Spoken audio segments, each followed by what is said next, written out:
This is Composer Cloud Plus from EastWest. It's the largest instrument bundle I could find. After fully installing everything in the installation center, this came to a massive 2.5 terabytes. And according to EastWest, it contains over 42,000 instruments. It is a subscription service, which costs $20 a month or $200 a year. Although at the time of making this video, it's currently discounted to $149 for the year. There is also an education discount for those eligible, which drops the price to $100 a year or $10 a month. Now, I'm not sponsored by EastWest, and I have spent my own money on this software in order to make this video.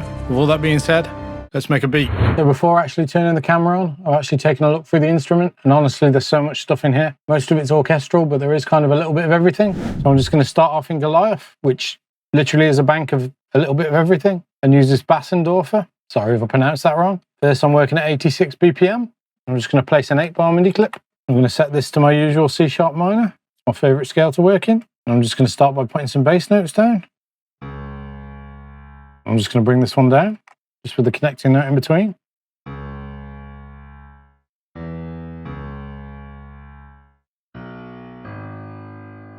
I just want one more connecting note here, just to bring it back up to it. I'm just going to randomize these by a small amount, just to give them a little bit of human element. So from here, I'm just going to place a simple melody a few octaves up. Something along the lines of this, which I'm just going to randomize. I'm just going to copy that over. And then on this one, I'm just going to add some variation. Then with this side, as we're coming down to this G sharp, just start a pattern on the G sharp here. So we'll just keep a similar rhythm to this on this pattern as well.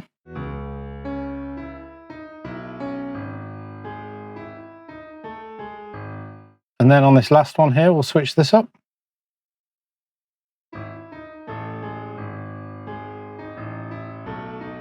That should repeat around quite nicely.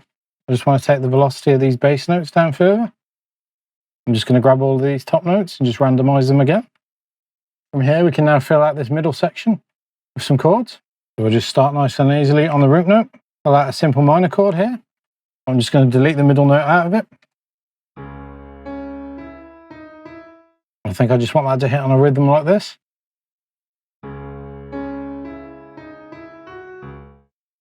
Just copy this over. We know we're using the same bass note all the way along here. And then we'll do the same thing, but down on the G. Well, on the G sharp, sorry.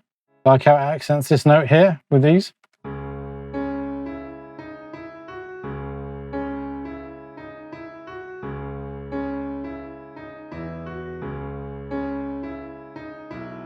And just to make this a bit more interesting, we're just going to play with these velocities again. Randomize them by a small amount and just bring them up a little bit from the bass notes. And then we're just going to add in some connecting notes.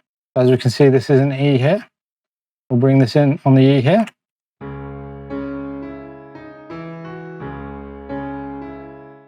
And then on this one, we'll maybe do the E and we'll do the F. Well, the F sharp, sorry. And we'll basically do the same on this pattern as well with the A's.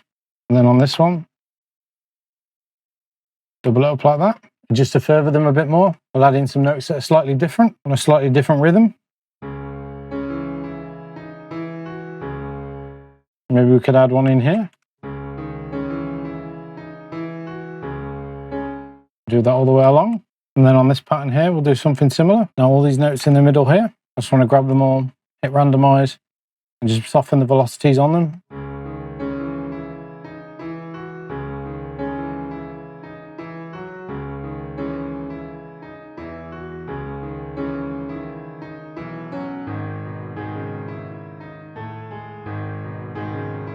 You can even try bringing these up to an octave higher, just so it thickens out the sound a little bit more. We could drop the velocity on the very top ones.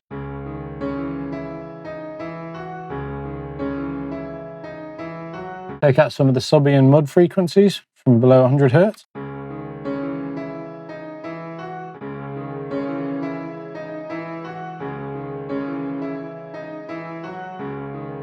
Next, I want to add some delay, but only to the higher frequencies. I'm just going to bring a return track in.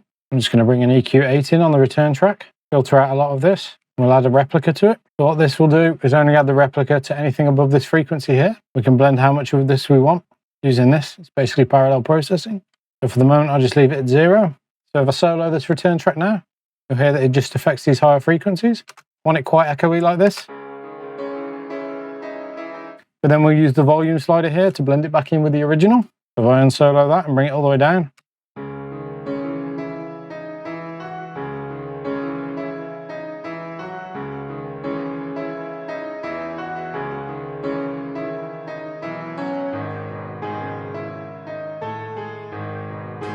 I think about there works well. So I'm just going to layer this with some strings next. When I was looking through this earlier, I found some really nice strings under this fantasy strings. There's these 8 violins and 6 violas, and it was this one here. So I'm just going to keep this really simple and put it on the C sharp. Just have that hit every bar.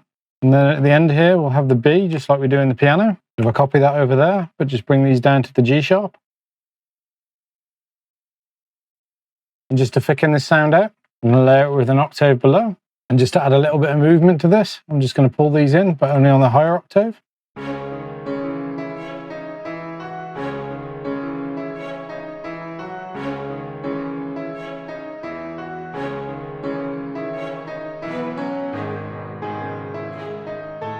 Do a low cut on these, as we don't need all this rumble down here. Let's just cut some of the highs off these as well, creating more of a bit of almost a radio effect.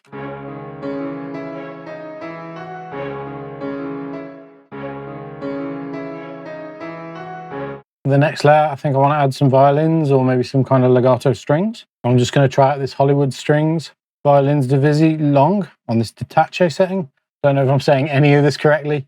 I'm not an orchestral person at all. I just go with what I like the sound of.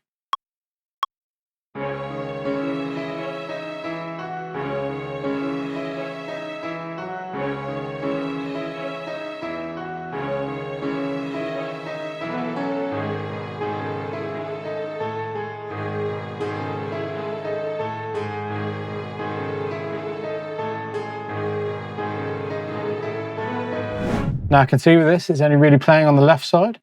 I don't know if this is the type of patch I've selected. Maybe if you know orchestra music, you can let me know down below. So what I'm going to do to counteract that is just bring this width in my utility down.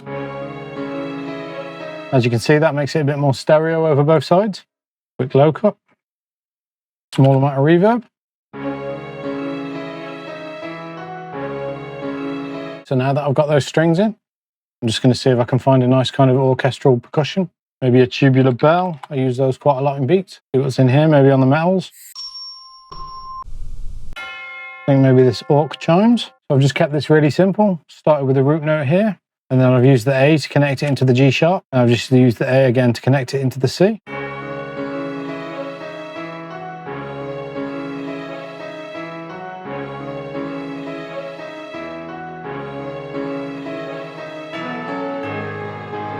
I'm just going to give these a quick low cut and filter some of the top of these off as well, because I feel there's just a bit too much resonance ringing up there. Try this harp and see how it sounds.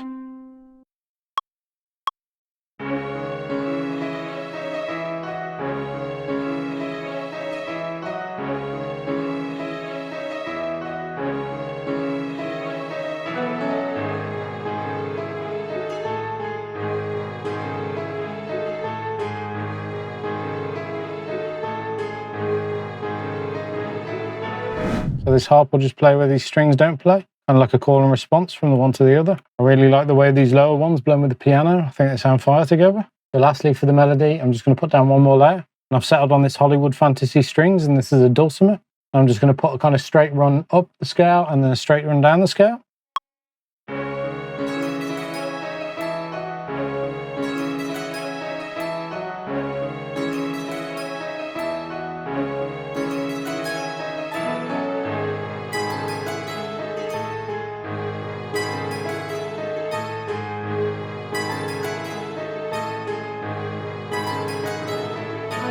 I've just added a small EQ, and I've just added some reverb just to push these right into the background. Now it does sound quite busy, but I won't have all these layers playing at once. I'll pull some in and pull some out as I structure it. So next we can start adding some drums.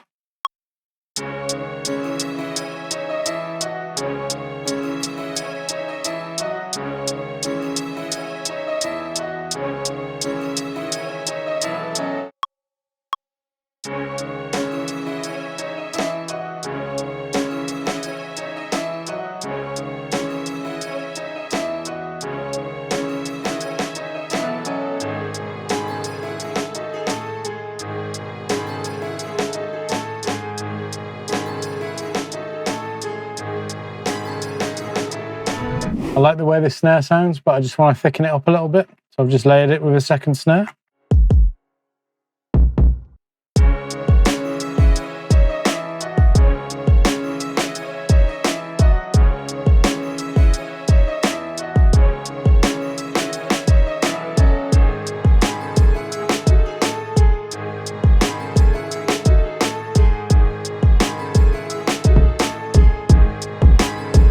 As always, just place a crash down at the start of the pattern.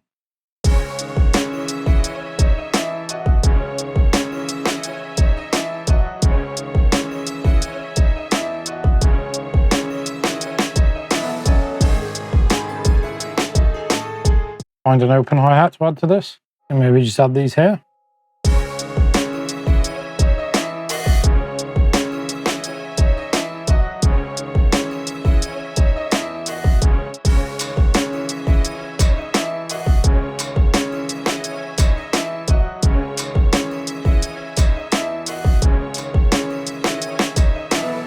I just want to add more of an acoustic kind of hi-hat, see if I can just find some pockets of space for it.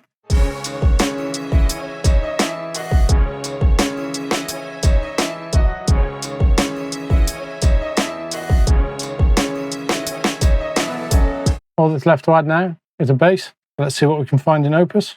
Now for this, we could go with an orchestral bass, like a double bass, or we could go with a bass guitar maybe. So we could just check out a double bass patch.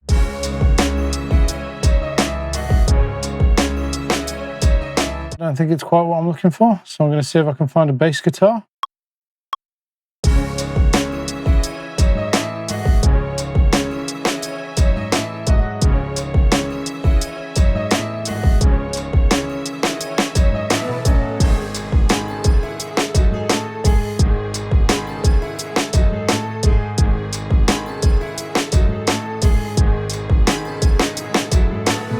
I think I just want to add a shaker and then it'll be done.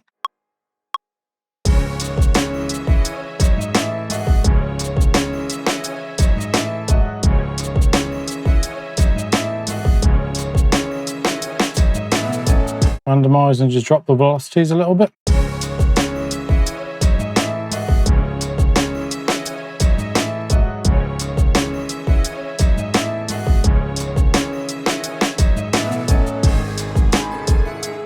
And here when it plays the 3, I just want this one dropped all the way to quite low, like a ghost note. Do the same here and the same here. So the only thing left to do now is structure this out, make space for all the different instruments, as at the moment it's quite busy. I'll bring some in, bring some out as the verses progress, and then show you the final beat. Before I do that though, we're so close to 500 subscribers now. So if you haven't hit that subscribe button, but you've enjoyed the video, then you can hit that just down below. When I get to 500, I'll be releasing a free drum kit. So watch out for that. Okay, so the beat's fully structured now. That should be in a couple of days, as with the kids off school and the summer holidays at the moment. I've been enjoying some family time. One thing I did forget to mention while making this beat is that if you come into the different instruments and you come to the play tab, you actually get a fully customizable instrument on each one. This is the harp, for instance. This is the piano from Goliath. Obviously, that can make a big difference as you're molding and shaping your sounds. Take a listen to the beat. So just start with some piano for the intro.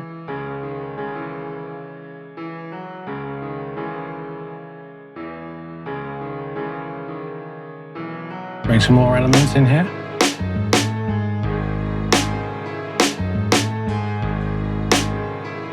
Just a small transition.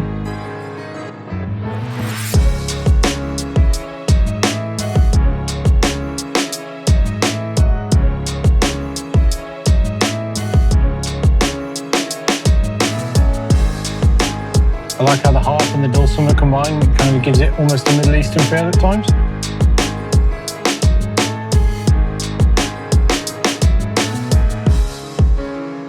Break it down.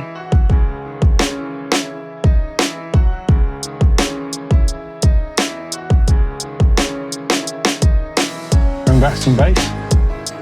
Second section of every 8 bars, I've added some extra crashes.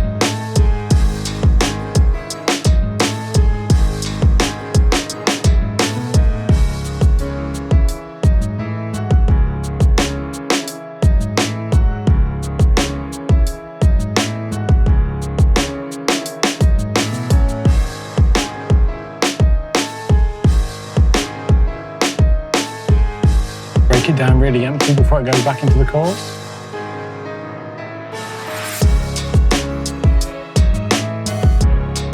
So let me know in the comments below how you think this one turned out, and what you think of the idea of the subscription plan from EastWest. I know a lot of people don't like subscriptions, myself included. I really like starting this one with the piano. If you want to see a similar kind of vibe with the piano, maybe click on this video here. Or if you want to see something different, maybe how to do 808 drill glides in Ableton, click on this one up here. Till next time, I've been SK. Peace.